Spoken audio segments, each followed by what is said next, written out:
What's up? Welcome back to the pod. Today we're going to do a video on what the Blazers should do with the number seven, unfortunately, number seven overall pick. We were hoping for a little bit better, as evidenced by our live draft lottery reaction video, which you can check out on our YouTube page. But hey, number seven, B-Roy, Shaden Sharp, B-Roy might have been six. Anyway, so in that area, you can still get talent. So we're going to talk about who we should be targeting, who they should be targeting. Colton, let's start with you. You're the draft expert of the group. Who's uh Well, who's on the top of your, who's front and center on your radar? well, I just want to start off by saying stay tuned as well for our analysis on the pick number 14 after this. We'll have another video where we go right into pick 14 because they're two good picks. It's awesome that Joe Cronin was actually able to get a solid first round pick in this Drew Holiday deal. That was part of the Dame trade. But starting at number seven, I think this draft is so crazy because there's not really a consensus on who's going where outside of Sar going at number one, most likely to Atlanta if Atlanta doesn't pull, in Atlanta, right? So we'll see what happens after Sar and how it falls down. I think unfortunately for the Blazers, Shea is going to go. I think the lowest he would drop is to number four, San Antonio Spurs, of course. They would pair their Frenchman from last year with a Frenchman from this year who can shoot, and then they still have pick number eight to pick up a point guard. So they're kind of living in a good spot. Um, if Shea's on the board at number seven, take him. Take him. Run to the podium. Take him. He fits exactly what the Blazers need. Next on my list would be Matas Buzelis. And for multiple reasons, the combine was today, so we're getting measurements in. He's basically 6'9" without shoes. And he's got skill. 6'8" and 7/5 or 3/4 inch, right? Um, he can dribble. He can play help defense. He can block shots. He showed he could shoot in high school. He is a big, skilled wing, which is what the Blazers need. And I know that, every player in this draft is going to have some flaws. So nobody's perfect, but I think Buzelis has an enticing overall package coming with them. I won't take up the whole process and time here, but I do want to touch on the next player really quick before I hand it off to Riley. And this is kind of like a late charger in my opinion, like a hard charger that's just kind of coming in onto my full attention at pick seven, and that's Ron Holland. Ron Holland, I was a little bit out on because all the rumors going around was he was closer to 6'6".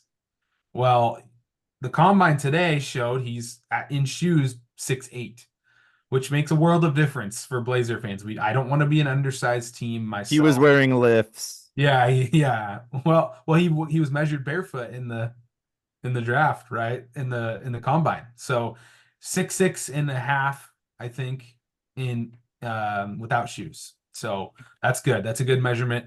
And the guy basically has all the explosiveness, athleticism, defense. He's got basically the whole thing except for that little thing, the shot, the three-point shot. But the guy he reminds me a lot of, kind of watching him, there's actually two guys. One is Jonathan Kuminga, who, as we all know, came on strong this year at the end of the year.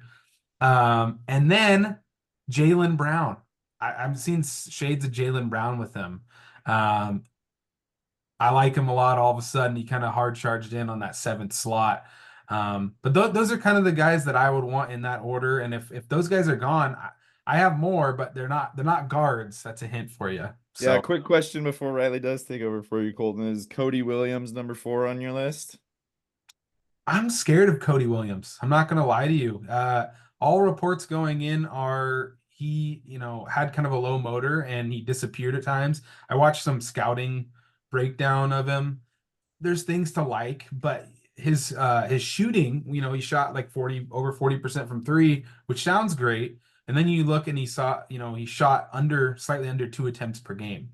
So it's like small sample size. Uh, I don't think he shot free throws that great. It was like 70%.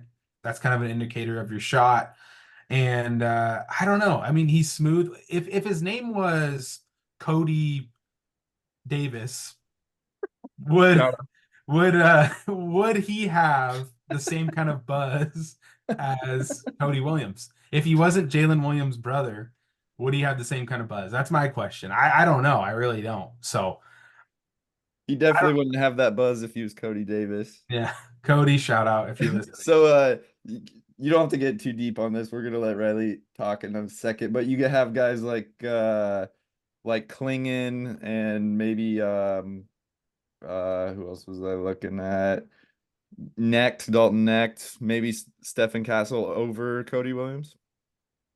Yeah, a lot of them I do. Yeah, I think if Cody Williams somehow is on the board at 14, that's a pick that I like. But Cody Williams, just from what I've seen, kind of scares me with the passiveness and the motor. Part of it could be that he was injured. I know he's kind of the prototypical. He does have a long wingspan that was measured today in the combine, so that's always good. You know, wingspan's always good. And it's not like he's laying bricks out there, right? He's shooting pretty good from the floor, but he's not a good rebounder. Blazers have seen what a not a good rebounding forward does with Jeremy Grant. Not a good playmaker, right? He could blossom like J-Dub, but there's a little too much there for me at 7 anyways, you know. And if the draft board, all the forwards somehow go before Cody Williams, maybe. But All right, Riley, who's your top three or however you want to break it down? What are you looking at for the number seventh pick? So what I worry about with our number 7 pick is that I think a lot of the teams that are above us are also going to be in the market for wing players, like we've been asking for all year, like we've been asking for a decade. We need big wings, big wings. And I'm afraid that a lot of those are going to get taken before the Blazers get to pick at number 7, which was honestly my biggest concern with the drop. Obviously, you worry just about talent diluting, but more than anything, I just don't want us to lose all of our options and get stuck with just a big glut of guards, because this does seem to be a pretty guard heavy draft. And I don't want us to get into a situation where we have to choose between, a few different jumbo guards. It So does anyway, seem I though think, like the Wizards, the Rockets, the Spurs, maybe the Hornets, those are all teams. That's four teams above the Blazers that could be in the market for guards. I mean, the Hornets have LaMelo Ball, but the Spurs in particular are almost a lock to take a guard. The Rockets need a young guard probably to pair with Jalen. So there are, there's a chance that some of them could come off the board. It's not like none of these teams. There's a few others below us that I'm kind of glad are below the Blazers because of that. Sorry, continue. yeah, I think there's a good chance that I agree with Colton that if Ricochet is still available when the Spurs make their first pick, they might take him because he could be a really good pair for Wemby. And they do have that other pick at 8. And we've talked about there's such a glut of guards in this draft that, like, if you take someone at 4 that's a talented wing, you're still sure to have a choice at 8. I mean, they're not worried about the Blazers taking the best guard on the board either. So, there's definitely that at play. So I think there's a good chance that Ricochet and Buzelis and certainly Sar are all going to be off the board before it gets to us. I think there's a chance Ron Holland even goes before we get a chance to pick him, maybe at number 6, and that would leave us with Klingon. So I'm kind of looking at we may end up in a situation where really taking a big wing that can shoot isn't much of an option. They might all be gone.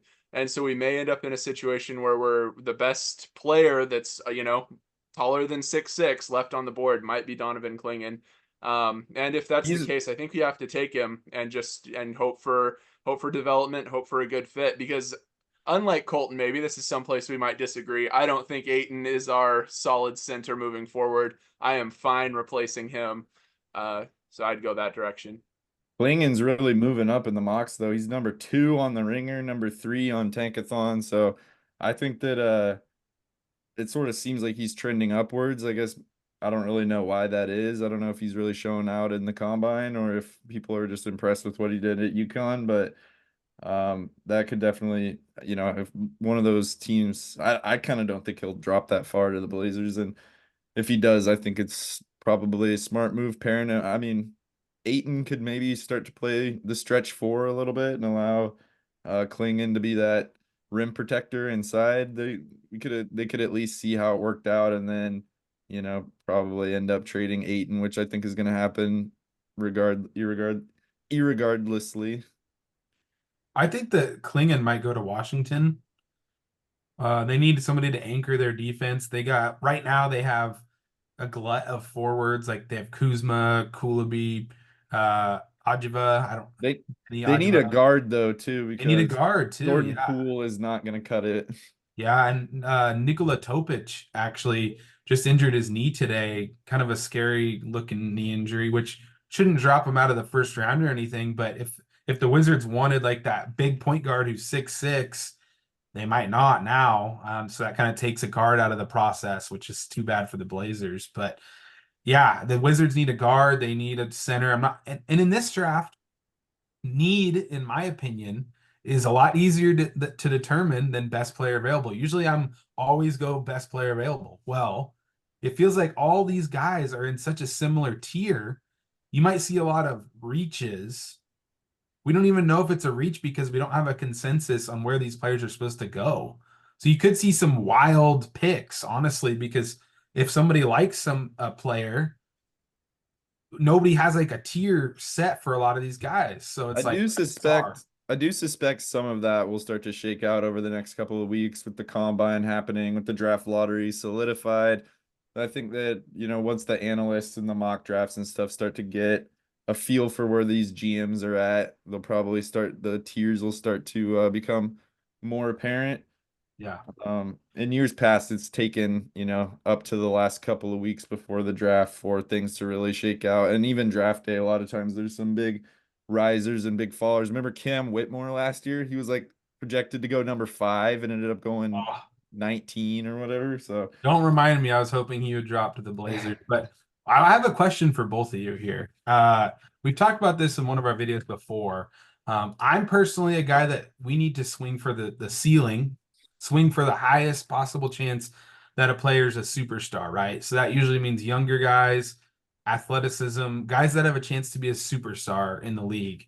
But how would you guys feel about taking a prospect who's maybe older at pick 7 specifically? Because 14, maybe I'd be more open to older guys on my end. But how would you guys feel if Dalton NE is there?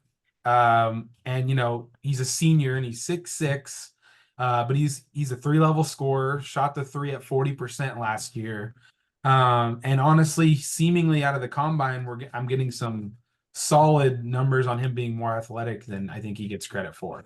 So how would you guys feel about taking an older player like Dalton at pick 7? they've Blazers have had some good luck with drafting highly polished players before, 4-year college guys, 22-year-olds have a head on their shoulders, know what they're going, already coming out pretty much professional, both on and off the floor. So I don't necessarily think it's out of the question. I get your thought process behind trying to go as young as possible, but the Blazers have a lot of youth already in the starting lineup. I mean, Scoot's 20 or whatever, Shaden's 21. I mean, both those guys are going to be younger than this guy coming out as a rookie. So I don't think it would be the end of the world to get maybe a more polished player on that team to help round out the lineup. Maybe a guy who could score and shoot in particular to create more space for Scoot and Shaden to do their thing. So I don't hate the idea. Like you said, I would like it a lot more if we could find one of those guys with the 14th pick, just because I think there's a chance that one of those guys will probably fall to that spot and use that number 7 for someone who's a little bit more highly thought of throughout the league circles. But I wouldn't be like devastated if they did that, if they went that route. Yeah, I mean, I more or less agree with that. I think that it makes a lot of sense to try to take the guy with the highest potential at number 7, especially because we have that second pick in our back pocket. That said, being 21, 22, that doesn't really scare me either. 23. Yeah, well, yeah, even 23. It doesn't really scare me that much because of the fact it also kind of depends on how we're going to build this team going forward. Are we going to try to keep Jeremy and Ayton? Because if so, that might kind of bridge the gap a little bit and it might be okay. the other thing is sometimes I worry that some of these young guards that we have need more guys to kind of look up to and guys that are already competitive and ready to play at a higher level, because I do worry about the culture of the team, of just establishing this losing culture within the team. I really hope that that's not what's happening. We've seen it happen in other places before. So getting somebody who's a little bit more ready to at least be competitive might be a good thing, for these younger guys, to see a guy who's more like 23 who's ready to play NBA basketball, because we've been drafting guys for years who apparently weren't really ready to play in the NBA. Yeah, and that's not their fault. It's just a function of their age. But I'm not necessarily opposed to it. Again, I just want to take the guy with the most talent, though. Yeah. I mean, Dalton Necht is interesting to me because he's, like I said, 6'6". So, you're not getting like an undersized guard, most likely, as long as he measures out at the combine, okay, right? But he's kind of like a Doug McDermott, but maybe more off the dribble, a little bit more explosiveness, but shorter. So that might be a good player for Good the player comp, by the way. Shorter Doug McDermott. I mean, his game reminds me of that from what I've seen. I haven't watched every Let's Tennessee bring up game. side-by-side pictures of him and see where that player comp came from. No, go ahead and look. I mean, he's coming off screens. He's good at pin downs, right? But he has a little bit more off the dribble from what I've seen. And he's still athletic. So that would be interesting to spread the floor, but he's still not the top of my list, honestly. I mean, I just like the explosiveness from some of those other guys more, and the youth, to go with the youth movement. But he would definitely provide an NBA skill, which is shooting, which the Blazers do desperately need shooting. So I guess Yeah, part of what I'm getting at is just that I think that if we have 2 more years that look like last year, the team chemistry and dynamic might start going downhill really fast, and we might lose the buy-in of even people like Sharp if he's still on the team. And so that might mean getting somebody who's a little bit more ready to play. the weird thing about that though is I don't really feel like the culture right now is Scoot and Shaden, which is what we want going forward. Right now, the culture is like Anthony Simons and DeAndre Ayton. So there's this weird transition culture that's coming through that so far has been playing like dog shit. And if they have another terrible year, in particular another 2 years, and they're still there, like what the hell are they doing? Like GM should be out, the owner should be selling the team. If they have another bad year, both those guys should be jettisoned, and the real culture of the future, hopefully, Shaden and Scoot and maybe this rookie should be taking over. But I mean, that's the weird position the Blazers are in right now. I mean, it was even worse 2 years ago when we had like the Dame and Jeremy Grant culture and then the Anthony Simons. It's like these weird, there's no real, like, it feels a little directionless at times right now. And like they clearly need to figure that out. And by figure that out, I mean they need to trade Simons. it's the two timeline thing, like you're saying. I think if they do end up trading some of the vets, Brogdon, Grant, Simons, I think two of those three need to be gone just for salary and young kind of clearing the runway purposes. Um, I think that you're right. Like, I think that Joe Cronin specifically needs to not go the two timeline path. You need to have some vets on the Yeah. team. You But it do. needs to be obvious that it's But it Scoot and needs to be, Shaden's team and it's yes, their they need to be team running the show. and then complementary players around them, not like because right now it's Simon's team.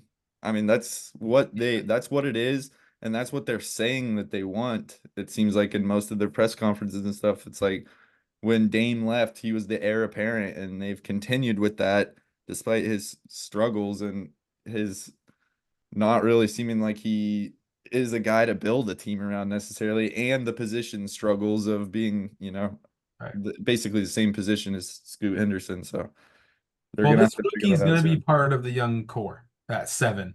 They're going to be they're going to be listed as Unless a cornerstone. unless they trade the pick. And let's talk about that. You brought up a name earlier. I wrote it down. Would you trade the number 7 for Jonathan Kuminga? You've been high on him in the past. I know the Warriors are kind of more in win now mode, but maybe they like That someone on the board. Maybe they that's an want their pick interesting. back because they lost the 14th to the Blazers. Would you be interested in Kuminga for that number 7 pick? That's an interesting proposal. The guy that I've been like trade crushing on has been Trey Murphy, which he's off the table now. It looks like the Pelicans have all but signaled they're moving on from Brandon Ingram, moving forward with Herb, Trey Murphy, and Zion, which is the right move. That's what I would do. But it's too bad because Trey Murphy was the guy I really wanted. Looks like he's off the table. To answer your question, I would have to think long and hard about it. I think Kuminga really came on. This is viewed as kind of one of those, who knows drafts, especially if the forwards are, going to be taken off the board. Kuminga provides that high upside, still super young guy, game, and he's athletic. Like I said, right after we had a video about Jonathan Kuminga about potentially being traded here because I was saying, he's a young promising guy. After that, it was like in March or February, he had a string of big performances. And I would do it. Yeah. I would trade the number 7th pick. This might sound like a reach, but I think it's kind of fair value. I don't even think the Warriors would want to do that.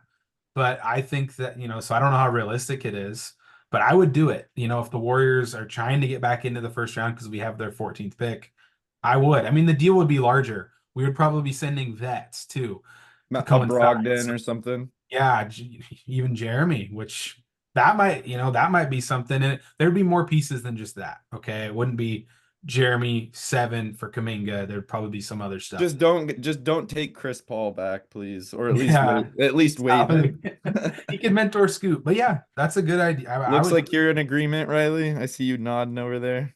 Yep, he was the 7th pick in 2021. He's still only 21 years old. He's younger than some of the guys we'd be talking Wow. about taking, and he's proven to be an NBA wing, ready to play. So he'd fit in great with the timeline. We know that he's not, it doesn't look like he's going to fall apart under the spotlight. So let's go. Let's get rid of some of these vets that we don't want on the team and get someone who fits the timeline, who's an NBA caliber player. Yeah, Proven. I didn't realize he was that young when we were kind of talking about timelines, and I was thinking about him. I was like, geez, I hope that doesn't create another timeline issue. But 21 years old, he fits right in with both Scoot and Shaden, and that'd be an interesting kind of 3-man combo.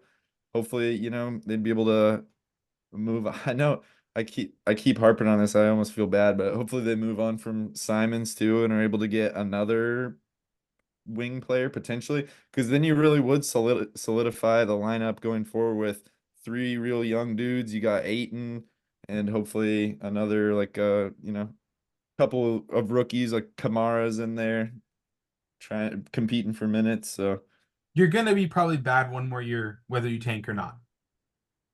I don't want to. I want to just try to play the young guys to win games because it'll lead to one more development year, and then you get one more high pick, and then you go and that's what I want. That's what I think they're trying to do. Kuminga would help that. I think still. I don't think Kuminga is going to lead you to a ton of wins this season, but that's a good player to add. I didn't even think about that. yeah, Yeah, that from the go ahead. Warriors perspective, I could see that, I can already hear their fans writing in our comments right now about how we're valuing him up. Jeremy Grant could fit their old Yeah, core. He's a that's good. exactly what I was gonna say is He'd be a great player if you for them. include 1 or 2 of the veterans that the Blazers have, then that would really assist their win now mentality. Yes. Yeah, adding like a Brogdon type guy too, him or Jeremy Grant, I feel like would be huge for them. Help take some of the pressure off of their aging guys who aren't playing as well. But Blank. But yeah, any other names out there? You mentioned Trey Murphy. Anybody else that you would be interested in taking this? Or am I putting you on the spot too much with that? What about you, Riley? Well, Yeah, no, that's a tough one. I spent some time looking at who's, vaguely available on the trade block this year, and it's mostly guards. It's mostly guys that don't fit the timeline.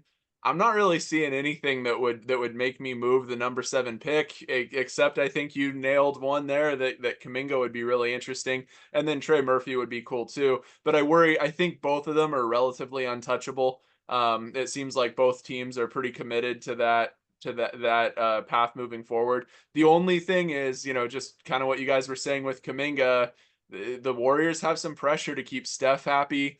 to try to win now, you know, in these last few years of Steph's. I mean, he's technically past his prime, but he still plays like he's pretty much in his prime.